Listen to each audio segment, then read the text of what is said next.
Huwag ka matakot. Hindi kita iiwan. Kahit na anong mangyari, hindi kita iiwan. Ano bang plano ng parents niya? Nung umalis ako sa ospital, inooperahan pa si Angeline. Inooperahan? Di ba patay na nga siya? Bakit ka lang naoperahan? Nag-decide kasi sila mommy at daddy na i-harvest daw yung puso ni Angeline. Kaya ibibigay na lang daw to sa isang taong kailangan ng transplant. Kanino? Kamusta po? Kamusta po si Lira? Tapos na mo bang operasyon? Kamusta pong anak ko? Lyra is in the recovery room. The operation was a success. Thank you po. Thank you. Thank you po. Thank you. Thank you. Thank you talaga. Thank you. Critical ang mga susunod na araw ni Lyra. The operation may have been a success, but there's a possibility that her body will reject the heart. Doc, ano ba kung pwedeng mangyari kung sakasakaling i-reject ng katawan ni Lyra yung puso na nilagay niyo sa kanya? Well, delikado ang lagay ni Lyra. Mamamatay si Lira. Hindi pa rin ligtas ang anak ko. Pwede pa rin mamatay si Lira.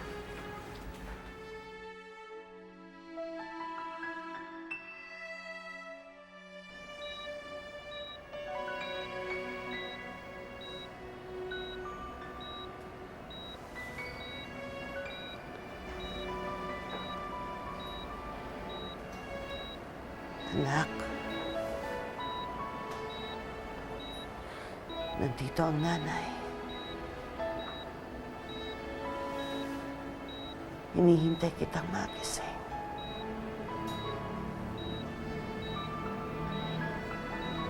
Anak, please.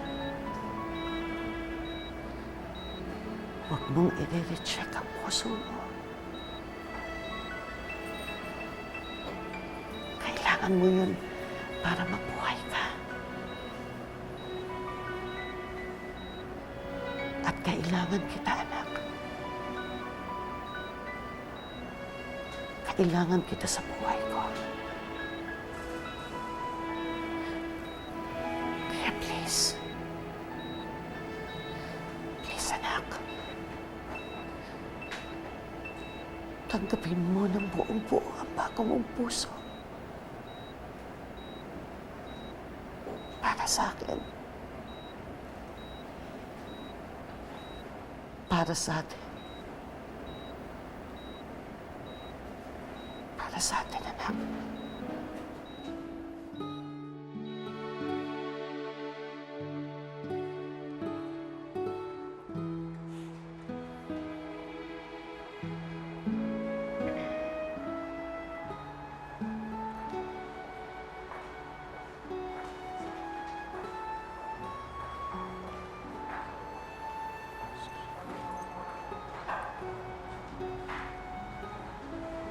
Leo, hindi ko matiis si Prince eh.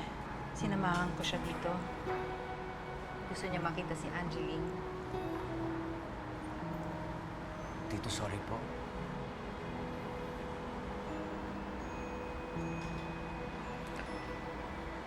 Hindi naman dapat mag-sorry. Wala ka namang kasalanan. Salamat nga pala at nagpakita ka. Salamat at binalang mo, anak.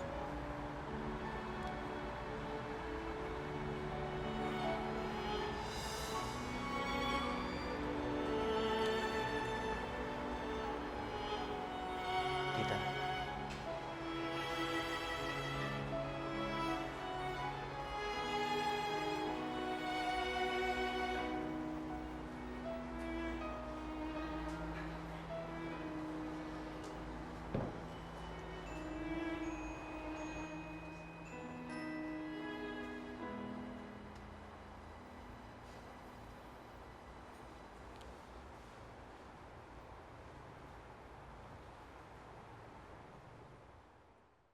May condo dun si Joy.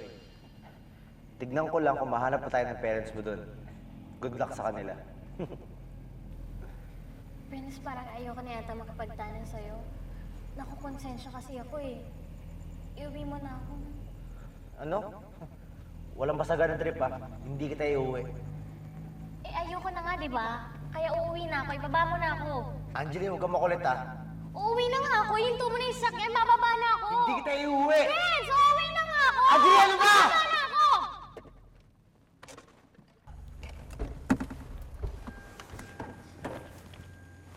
Uy, ano ba? Wala kang basagan ng trip oh. Labo mo ah. Eh, ayoko na nga, di ba? Kaya umuwi ka na. Uuwi na rin ako. Talagang uuwi ako. Iiwan kita dito. Bahala ka. Ang dilim dito. Ano, sakay ka ba hindi? Bahala ka nga. Masyado kang pakipot. Bad trip.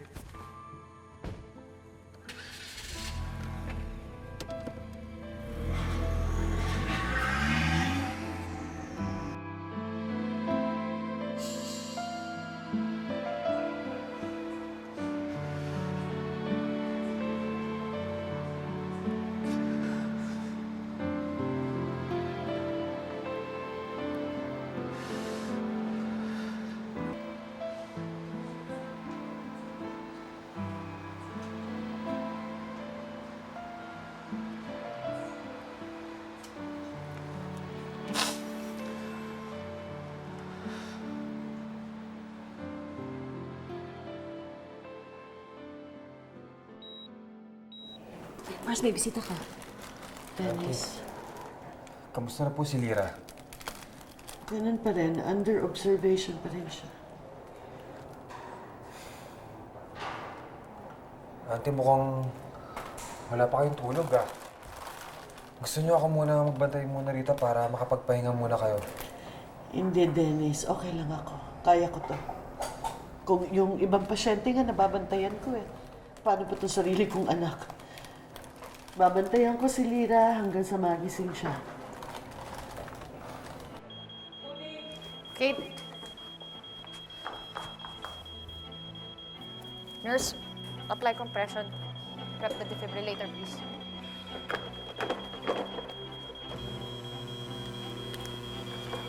Charging. Clear. Charging. Lira! Lira, laban!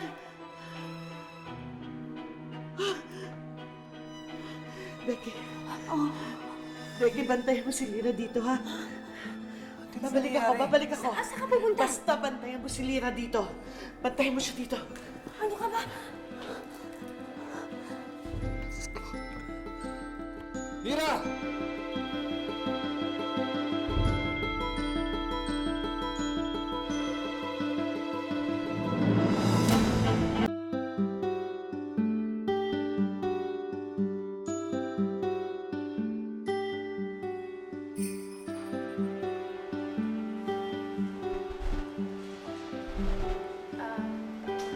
Vince, binalan kita ng kape, oh. Baka kasi inaantok ka na eh.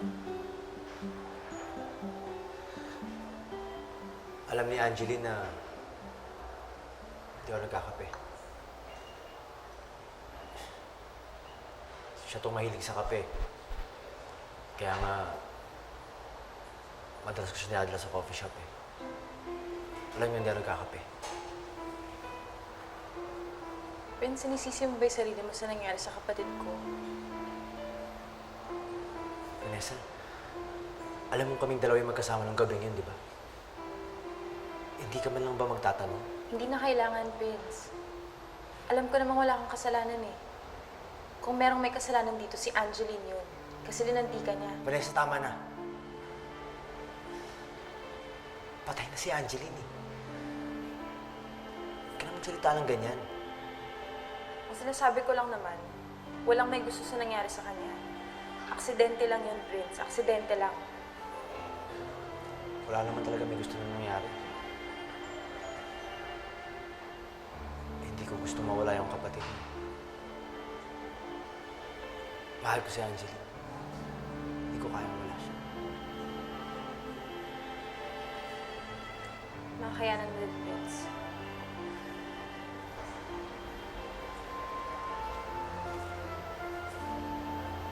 Tutulungan kita. Makakalimutan mo din si Angeline.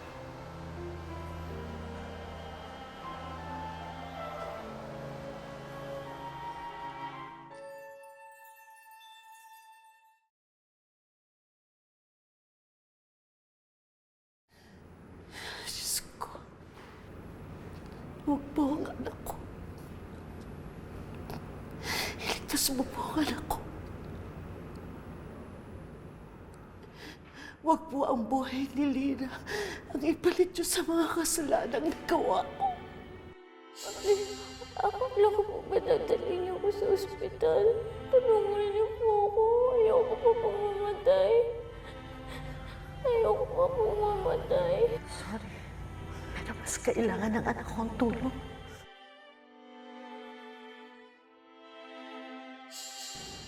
Mali po ba? Naunahin ko ang tungkulin ko bilang isang ina.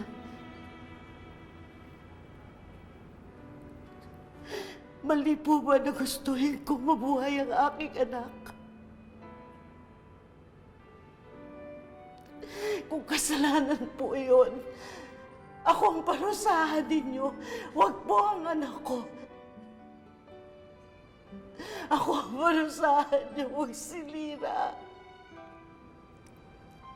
Huwag po si Lina.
Ano bang meron ka na wala ako?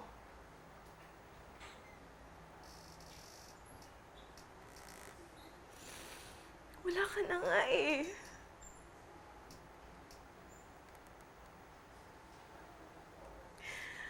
Bakit ikaw pa rin yung hinahanap nila? Nandito naman ako.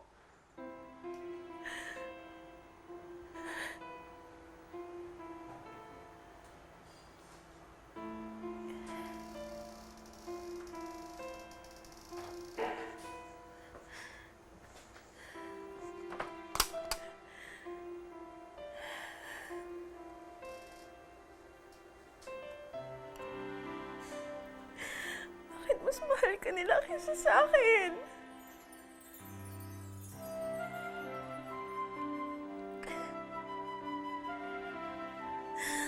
Wala ka na nga dito eh.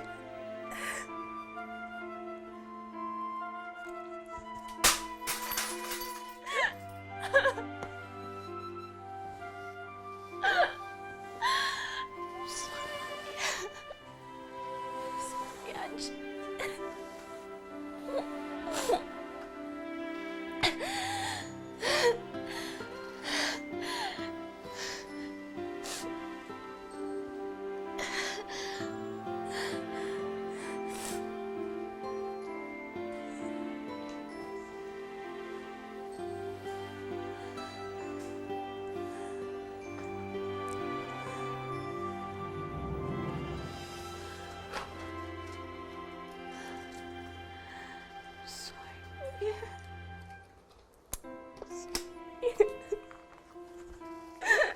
Sorry.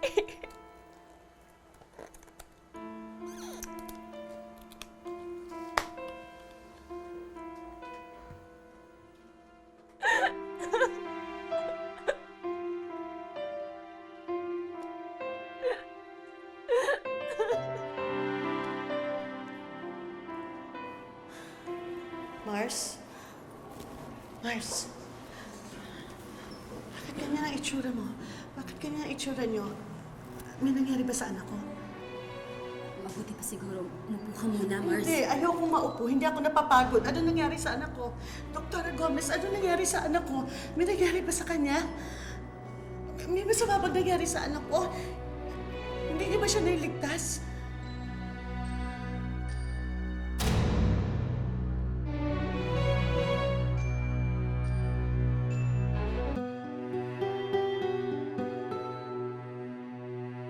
Mars, pwede ba kumalma ka muna? Paano ako kakalma? Ayaw ninyo akong sagutin. Sagutin niyo ako ng maayos. May nangyari ho ba sa anak ko? Ano nangyari sa anak ko? Zenny, stable na siya. Nakadilat na si Lira kanina ng sandali. 2 to 3 days na lang pwede na natin siyang ilipat sa normal na kwarto. Hindi mo ba narinig yung sinabi ni Doc? Ha? Okay na si Lira. Ano ka ba? Okay na. Oo nga. Oo nga. Ano ba? Dinig ka ba? Hindi mo ba narinig yung sinabi? Okay na nga si Lira. Eh, kasi kung ano-ano ang ginagawa mo sa akin eh. Pinapaupo mo pa ako. Mas masamang biro yun ah. Bakit na binibiro mo? Ikaw kasi nagmamadali ka eh. I'm sorry, Zenny, pero congratulations. Maraming salamat po.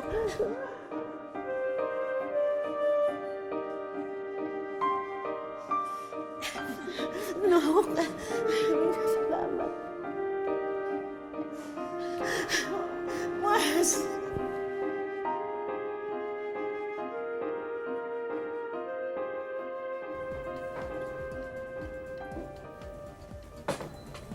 Hoy, 3 araw ka nang sumasagad ah.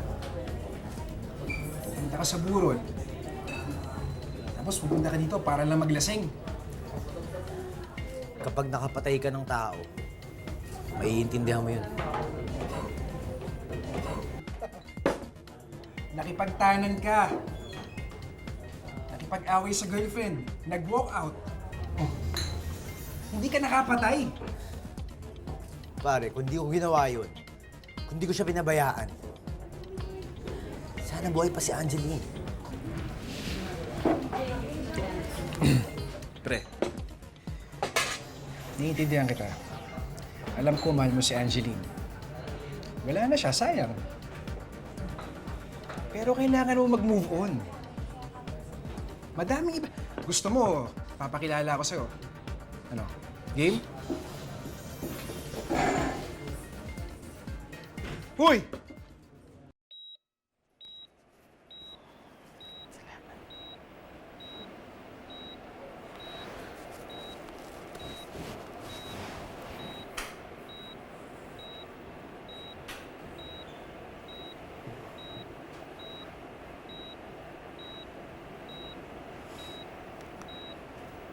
Lira? Lira? Anak? Lira?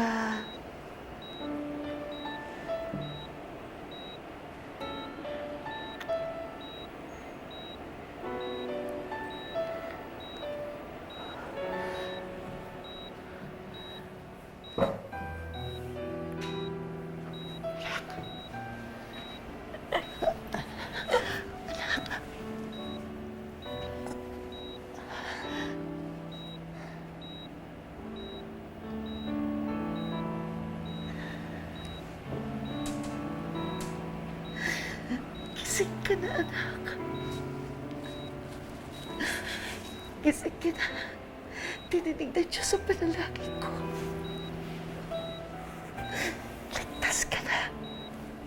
Ligtas ka na, anak. Ligtas ka na.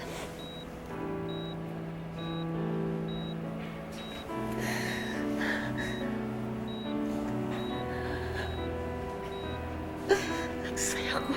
Ligtas ka na. Ang nanay ito, Lira.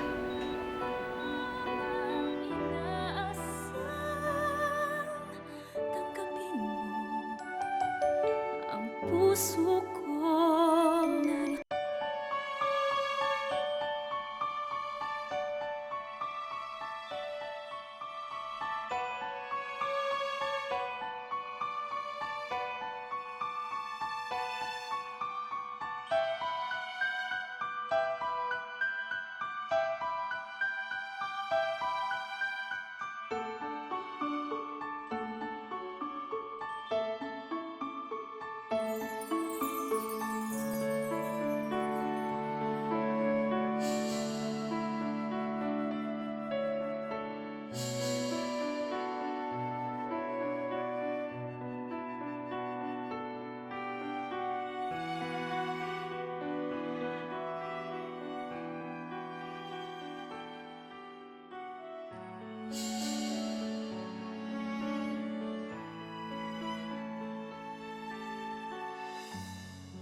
Mami, eto na po yung susuotin niyo pabalik ng punerarya mamaya.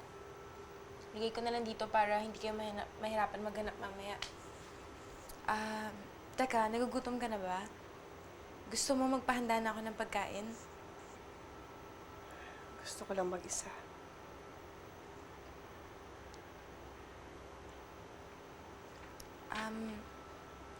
Pagod na po ba kayo? Gusto niyo po bang magpahinga? Babantayan ko kayo. Doon na lang ako matutulog sa kwarto ng kapatid mo. Doon ko gusto magpahinga. Huwag ka nang sumama. I just wanna be alone.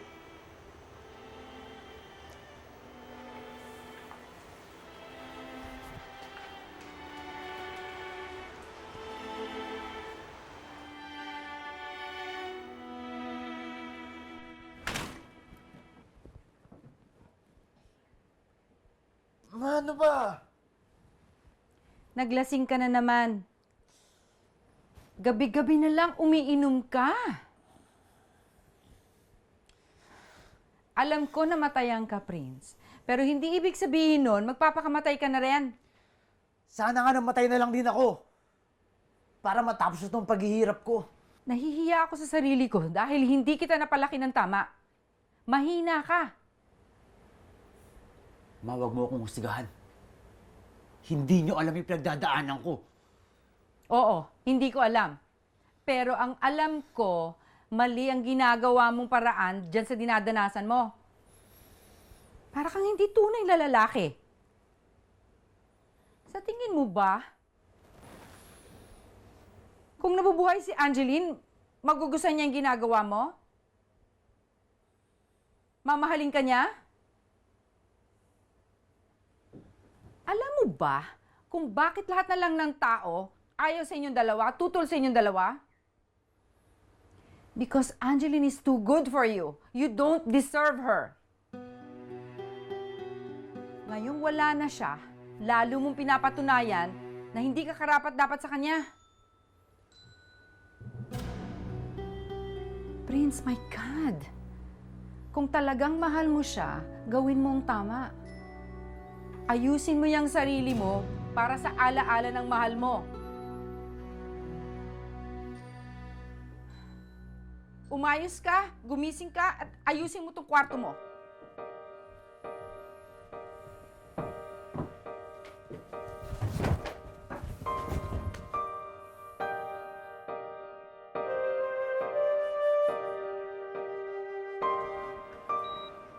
Salamat. Auntie, natanggal na ni Doktor yung ventilator ni Lira. Doktora, kamusta ang anak ko? She's going to be fine, don't worry. Anak, Lira, kamusta ka na? Kamusta, anak?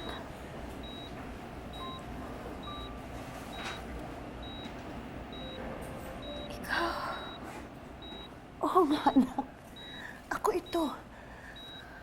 Ang nanay ito, anak. Ikaw yung...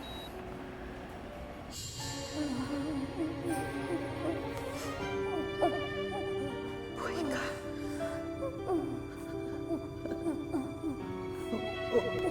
Huwag ka mag-alala. Huwag ka mag-alala. Dadali kita sa ospital.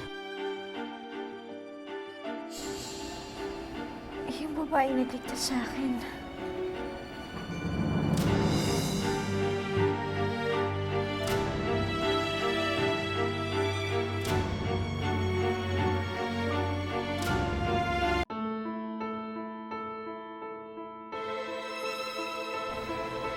Naalala kita.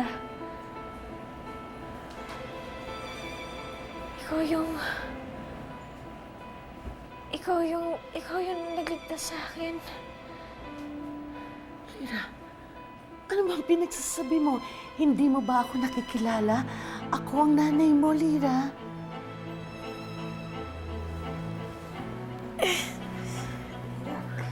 Lira. Sino si Lira? Ikaw. Ikaw si Lira. Ikaw ang anak ko. Ako ang nanay mo. Dok, ano nangyayari sa kanya? Lira! Lira! Lira, okay ka lang? Anak! Labas muna tayo para mabigyan natin siya ng space. Lira, lie down. Regulate her. Halika niyo, Mark. Halika na muna sa inyo.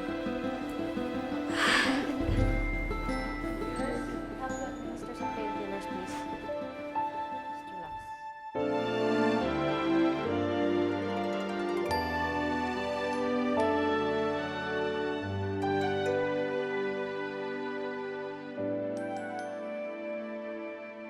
Dok, totoo bang nagka-amnesia yung bata? Hindi siya nagka-amnesia. I highly doubt it. Feeling ko, effect lang yun ng mga anesthesia na in-administer namin sa kanya kanina. Grabe itong si Lira. Ano, nakakatawa. Kakaloka yung batang yan. Akala ko talaga nagka-amnesia na. Walang amnesia si Lira. Kaya mas lalo akong natatakot. Wala na si Angeline.